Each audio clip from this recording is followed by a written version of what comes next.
Hi guys, ಎಲ್ಲರಿಗೂ ನಮಸ್ಕಾರ. ಪ್ರೀತಿ kitchen ಚಾನಲ್ಗೆ ಸ್ವಾಗತ. ಗೈಸ್, ಇವತ್ತು ತುಂಬ ಸಿಂಪಲಾಗಿ ಮಾಡುವ ತಿಂಡಿ ರೆಸಿಪಿ ತುಂಬ ಚೆನ್ನಾಗಿರುತ್ತೆ. ಹಬ್ಬದ ಟೈಮಲ್ಲಿ ಮಾಡ್ಕೋಬೋದು. ಇದು ಕರ್ಜಿಕಾಯಿ ರೆಸಿಪಿ ತುಂಬ ಚೆನ್ನಾಗಿರುತ್ತೆ, ಟೇಸ್ಟಾಗಿರುತ್ತೆ ಕೂಡ. ಬನ್ನಿ ಗಾಯ್ಸ್, ಅದು ಯಾವ ಥರ ಮಾಡೋದು ಅಂತ ತೋರಿಸ್ತೇನೆ. ಕೊಬ್ಬರಿ 1 ಬೌಲು, ಹುರ್ಗಡ್ಲೆ 2 ಬೌಲು, ಗಸಗಸೆ 1 ಬೌಲು, ಸಕ್ಕರೆ 1 ಬೌಲು. ನಿಮ್ಗೆ ಸಿಹಿಗೆ ಎಷ್ಟು ಬೇಕು ಅಷ್ಟು ತಗೊಳ್ಳಿ. ಏಲಕ್ಕಿ ಒಂದು 6-7, ಒಂದು ಅರ್ಧ ಬೌಲು ಎಳ್ಳು. ಬಿಳಿ ಎಳ್ಳಾದರೂ ಆಗುತ್ತೆ, ಬ್ಲ್ಯಾಕ್ ಎಳ್ಳಾದರೂ ಆಗುತ್ತೆ. ಈಗ ನಾನು ಆಲ್ರೆಡಿ ಬ್ಲ್ಯಾಕ್ ಎಳ್ಳು ತೊಗೊಂಡಿದ್ದೀನಿ. ಏನೇನು ಪದಾರ್ಥ ತೊಗೊಂಡಿದ್ದೀವಿ ಈಗೆಲ್ಲವನ್ನು ನೀರು ಹಾಕ್ತೆ ಹಾಗೆ ರುಬ್ಕೋಬೇಕು, ನೀರು ಹಾಕಂಗಿಲ್ಲ. ಮೊದಲಿಗೆ ಕೊಬ್ಬರಿ ತೊಗೊಳ್ತಿದ್ದೀನಿ. ಕೊಬ್ಬರಿ, ಹುರ್ಗಡ್ಲೆ, ಗಸಗಸೆ, ಸ್ವಲ್ಪ ಎಳ್ಳು ನೋಡಿ. ಈಗೆಲ್ಲವನ್ನು ನೀರು ಹಾಕ್ತೆ ಹಾಗೆ ರುಬ್ಕೊಂಡಿದ್ದೀನಿ ಪೂರ್ತಿ. ಈ ರೀತಿ ಎಲ್ಲ ಪೂರ್ತಿ ಎಲ್ಲ ನಾವು ಒಂಚೂರು ನೀರು ಹಾಕಂಗಿಲ್ಲ. ಇದಕ್ಕೆ ಈ ತಿಂಡಿಗೆ ನೀರು ಹಾಕ್ತಾರೆ ಹಾಗೆ ರುಬ್ಕೋಬೇಕು ಎಲ್ಲವನ್ನು. ಈಗ ಸಕ್ಕರೆ ಮತ್ತು ಏಲಕ್ಕಿ ಅದು ಕೂಡ ರುಬ್ಕೊಳ್ಬೇಕು. ಸ್ವಲ್ಪ ರುಬ್ಕೋಬೇಕು, ಜಾಸ್ತಿ ರುಬ್ಕೋಬಾರ್ದು. ಅದನ್ನು ಎಲ್ಲವನ್ನು ಸ್ವಲ್ಪ ರುಬ್ಕೊಳ್ಳಿ. ರುಬ್ಬಿದ ನಂತರ ಆಲ್ರೆಡಿ ರುಬ್ಬಿಟ್ಕೊಂಡಿರೋದೆಲ್ಲನೂ ಮಿಕ್ಸ್ ಮಾಡಲಿಕ್ಕೆ ಒಂದು ದೊಡ್ಡ ಬೌಲ್ ತಗೊಳ್ಳಿ.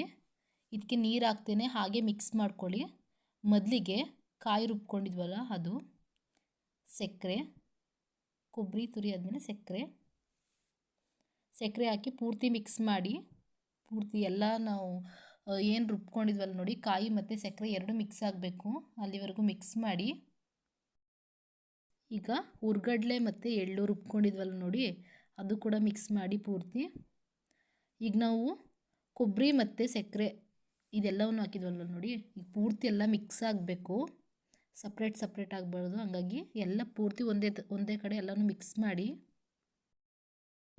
ಮಾಡಿ ಸ್ವೀಟೆಲ್ಲ ಆಗಬೇಕಲ್ವ, ಹಾಗಾಗಿ ಪೂರ್ತಿ ಎಲ್ಲ ಮಿಕ್ಸ್ ಆಗಬೇಕು. ಮಿಕ್ಸ್ ಆಗಿದ ನಂತರ ಎಳ್ಳು ಒಂದು ಅರ್ಧ ತಗೊಳ್ಳಿ. ಪೂರ್ತಿ ಎಳ್ಳು ಹಾಕ್ಬಿಟ್ಟು ಚೆನ್ನಾಗಿ ಮಿಕ್ಸ್ ಮಾಡಿ, ಎಲ್ಲ ಕಡೆ ಆಗಬೇಕು. ಹಾಗಾಗಿ ಪೂರ್ತಿ ಮಿಕ್ಸ್ ಮಾಡಿ ಫುಲ್ಲು. ಈ ಥರ ಮಿಕ್ಸ್ ಆಗಬೇಕು ಪೂರ್ತಿ. ಇಷ್ಟು ಮಿಕ್ಸ್ ಮಾಡಿ, ಈ ರೀತಿ ಎಲ್ಲ ಮಿಕ್ಸ್ ಆಗಬೇಕು. ಅಷ್ಟು ಮಿಕ್ಸ್ ಮಾಡಿ. ಚೆನ್ನಾಗಿ ಮಿಕ್ಸ್ ಆಗಿದೆ ನೋಡಿ, ಈ ರೀತಿ ಆಗಬೇಕು. ನಾವು ಮಿಕ್ಸ್ ಮಾಡಿದ್ದೀವಿ ಅಲ್ವಾ, ಅದೆಲ್ಲ ಪದಾರ್ಥ ಹಾಕ್ಬಿಟ್ಟು ಎಣ್ಣೆಗೆ ಹಾಕ್ಬೇಕಲ್ವ. ಹಾಗಾಗಿ ಮೊದಲಿಗೆ ಮೈದಾ ಹಿಟ್ಟು 1 ಬೌಲ್ ತೊಗೊಂಡಿದ್ದೀನಿ. ಸ್ವಲ್ಪ ಜಾಸ್ತಿನೇ ಬೇಕಾಗುತ್ತೆ, 2 ಬೌಲ್ ತಗೊಳ್ಳಿ. ಒಂದು ಪಾತ್ರೆ, 1-2 ಲೋಟ ನೀರು ಹಾಕ್ತಿದ್ದೀನಿ. ನೀರು ಹಾಕಿದ ನಂತರ ಮೈದಾ ಹಿಟ್ಟು ಚಪಾತಿ ಆದಲ್ಲಿ ಕಲಿಸ್ಕೊಡಿ, ನೀಟಾಗಿ ಕಲಿಸ್ಕೊಡಿ. ಈಗ ಹೆಂಗೆ ನಾವು ಚಪಾತಿ ಕಲಿಸ್ಕೊಳ್ತೀವಿ ಮೆದುವಾಗಿ, ಅಷ್ಟು ನಾರು ಬರೋಷ್ಟು ಕಲಿಸ್ಕೊಡಿ ನೀಟಾಗಿ. ಪೂರ್ತಿ ನಿಮ್ಮ ತೆಳ್ಳಾದರೆ ಸ್ವಲ್ಪ ಹಿಟ್ಟು ಹಾಕೊಂಡು ಕಲಿಸ್ಕೊಡಿ. ಮೈದಾ ಹಿಟ್ಟು ಈ ಥರ ಬರಬೇಕು. ಇಷ್ಟು ಚೆನ್ನಾಗಿ ಕಲಿಸ್ಕೊಡಿ. ಗಟ್ಟಿಯಾಗಿ ಇನ್ನೂ ಸ್ಮೂತ್ ಆಗ್ತಾ ಹೋಗುತ್ತೆ, ಅದು ಕಲಿಸಿದಷ್ಟು ಇನ್ನೂ ಚೆನ್ನಾಗಾಗುತ್ತಾ ಹೋಗುತ್ತೆ ಪೂರ್ತಿ. ಅದು ಫುಲ್ಲು ಒಂದು ಸ್ವಲ್ಪ ಎಣ್ಣೆ ಹಾಕಿ, ಒಂದು 2-3 ಸ್ಪೂನು ಎಣ್ಣೆ ಹಾಕ್ಬಿಟ್ಟು ತಿರ್ಗಾ ಮತ್ತೆ ಕಲಸಿ, ನೀಟಾಗಿ ಕಲಿಸ್ಬಿಟ್ಟು ಒಂದು 5-10 ನಿಮಿಷ ಹಾಗೆ ಇಡಿ. ತುಂಬ ಚೆನ್ನಾಗಿ ಕಲಿಸ್ಬೇಕು. ಎಣ್ಣೆ ಹಾಕ್ಕೊಂಡು ಸ್ವಲ್ಪ ಕಲಿಸ್ಕೊಡಿ.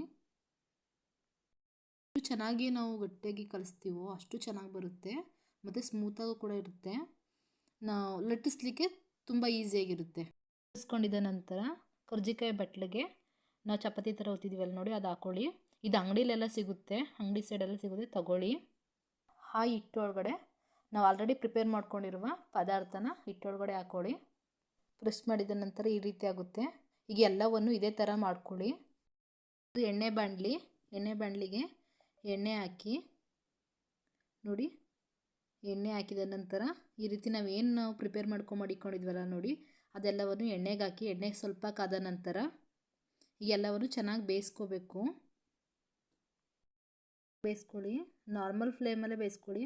ಜಾಸ್ತಿ ಉರಿ ಕೊಟ್ಟರೆ ಏನಾಗುತ್ತೆ ಅಂದರೆ ಅದು ಕಲರ್ ಚೇಂಜ್ ಆಗುತ್ತಾ ಹೋಗುತ್ತೆ, ಒಳಗಡೆ ಬೆಂದಿರಲ್ಲ. ಹಾಗಾಗಿ ನಾರ್ಮಲಾಗೆ ಉರಿ ಕೊಟ್ಕೊಂಡು ಬೇಯಿಸ್ಕೊಳ್ಳಿ. ನಾರ್ಮಲಾಗಿ ನೋಡಿ, ಕಲರೆಲ್ಲ ಈ ರೀತಿ ಚೇಂಜ್ ಆಗಬೇಕು ನೋಡಿ. ರೊಟೇಟ್ ಮಾಡ್ತಾ ಹೋಗಿ, ಒಂದೇ ಸೈಡ್ ಬೇಯಿಸ್ಬೇಡಿ, ಎಲ್ಲ ಕಡೆನೂ ಬೇಯಿಸಿ. ಚೆನ್ನಾಗಿ ಬೇಯಬೇಕು. ಅದು ಕಲರೆಲ್ಲ ಪೂರ್ತಿ ಗೋಲ್ಡ್ ಕಲರ್ ಬರುತ್ತೆ, ಅಲ್ಲಿವರೆಗೂ ಬೇಯಿಸಿ ನೋಡಿ. ಈ ರೀತಿ ಬರಬೇಕು. ತುಂಬ ಚೆನ್ನಾಗಿ ಬೇಯ್ತಿದೆ. ನೋಡಿ ಈ ರೀತಿ ಬೇಯಬೇಕು. ಕಲರ್ ಎಲ್ಲ ಎಷ್ಟು ಚೆನ್ನಾಗಿ ಚೇಂಜ್ ಆಗಿದೆ ಅಂತ. ಬೆಂದ ನಂತರ ಒಂದು ಬೌಲು ಅಥವಾ ಪ್ಲೇಟು ಯಾವುದಕ್ಕಾದ್ರೂ ಸರ್ವ್ ಮಾಡ್ಕೊಳ್ಳಿ. ಈ ರೀತಿ ತುಂಬ ಅಂದರೆ ತುಂಬ ಚೆನ್ನಾಗಿ ಬಂದಿದೆ. ನೀವು ಬೇಕ್ರಿಲಿ ತಗೋಬೇಕು ಅನ್ನೋ ಅವಶ್ಯಕತೆ ಇಲ್ಲ, ಮನೆಯಲ್ಲೇ ಹೆಲ್ದಿಯಾಗಿ ಮಾಡ್ಕೊಳ್ಳಿ. ಹೊರಗಡೆ ತಿನ್ನೋದಕ್ಕಿಂತ ಇದೇ ಬೆಸ್ಟ್ ಅಲ್ವಾ. ತುಂಬ ಅಂದರೆ ತುಂಬ ಚೆನ್ನಾಗಿ ಬಂದಿದೆ. ಮನೇಲಿ ನೀವೊಂದು ಸಲ ಟ್ರೈ ಮಾಡಿ. ಹಬ್ಬದ ದಿನಗಳಲ್ಲಿ ಈ ರೀತಿ ಎಲ್ಲ ಮಾಡ್ಕೊಳ್ತಾರೆ, ಹಾಗಾಗಿ ತುಂಬ ಚೆನ್ನಾಗಿರುತ್ತೆ ಮನೇಲಿ.